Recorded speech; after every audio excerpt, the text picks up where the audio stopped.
বাংলাদেশে এই বিষয়ে একটা ঘটনা ঘটে যাওয়ার প্রেক্ষিতে সরকারের নির্দেশে শিক্ষা মন্ত্রণালয়ের সিদ্ধান্তে ইউজিসি আমাদেরকে একটি কাগজ প্রেরণ করে।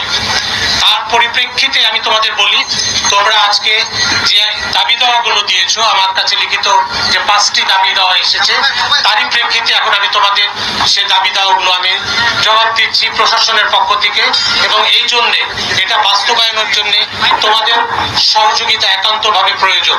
কারণ বিশ্ববিদ্যালয় শিক্ষার্থী কেন্দ্রিক, কাজেই তোমাদের সহযোগিতাটা প্রয়োজন রয়েছে। এক, তোমরা প্রথম যেটা বলেছো ছাত্র রাজনীতি নিয়ে, আমি বলি যে বিশ্ববিদ্যালয় উন্মুক্ত বুদ্ধি, চিন্তা, চর্চা ও চেতনার কেন্দ্র এবং এটি দ্বারা এটি পরিচালিত। এখানে ছাত্র, শিক্ষক, কর্মকর্তা, কর্মচারী সবার রাজনীতি করার অধিকার রয়েছে, তবে সেই রাজনীতি যেন পরিচালিত হয়।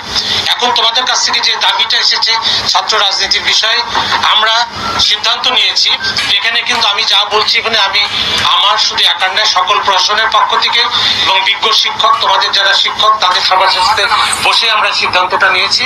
আমরা বিশ্ববিদ্যালয়ের এই ছাত্র রাজনীতির বিষয়ে আমরা বলতে চাচ্ছি যে বিশ্ববিদ্যালয়ের সকল অংশীজনদের সাথে আলোচনা করে অতি দ্রুত এই বিষয়ে আমরা সিদ্ধান্ত নিব যে ছাত্র রাজনীতি থাকবে কি থাকবে না।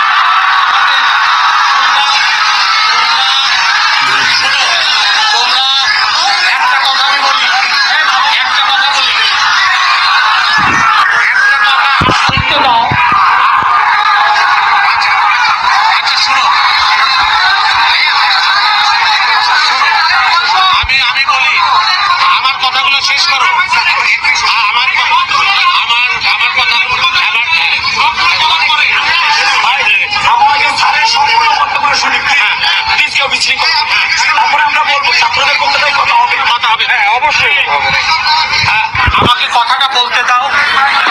সকলের গণতান্ত্রিক অধিকার আছে তাদের বলার, তুমি দ্বিমত পোষণ করতেই পারো, কিন্তু কথা বলতে দিতে হবে, ঠিক আছে?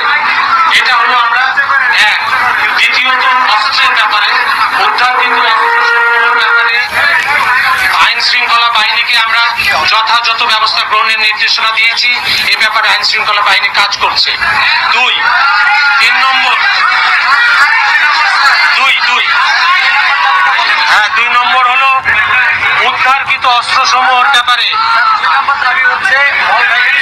ওটা আসছি, সব আসছি। আইন শৃঙ্খলা বাহিনীকে আমরা ব্যবস্থা নির্দেশ দিয়েছি। 3, হলসমূহ অস্ত্রমুক্ত করতে পুলিশ প্রশাসনের সহযোগিতা প্রয়োজন।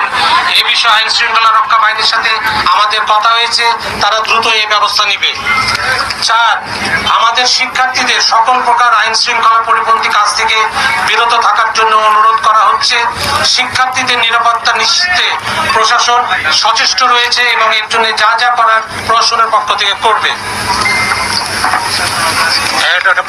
পরে আসছে হলের সিট বরাদ্দর বিষয়টি মেধা ও জ্যেষ্ঠতার ভিত্তিতে সুসম্পন্ন করার জন্য হল প্রশাসনকে নির্দেশ প্রদান করা হয়েছে। আমরা এটা দেখব। আর শেষ যে বিষয়টি যেটা তুমি এখান থেকে বললে 2 নম্বর, সেটা আমরা এইভাবে লিখেছি, শিক্ষা কার্যক্রম বন্ধ ও হল ভ্যাকেন্টের বিষয়টি শিক্ষার্থীদের নিরাপত্তার স্বার্থে সরকার কর্তৃক সিদ্ধান্ত গৃহীত হয়, যা অন্যান্য বিশ্ববিদ্যালয়ের ন্যায় রাজশাহী বিশ্ববিদ্যালয় সিন্ডিকেটের সবার কার্যকরী সিদ্ধান্ত গৃহীত হয়েছে।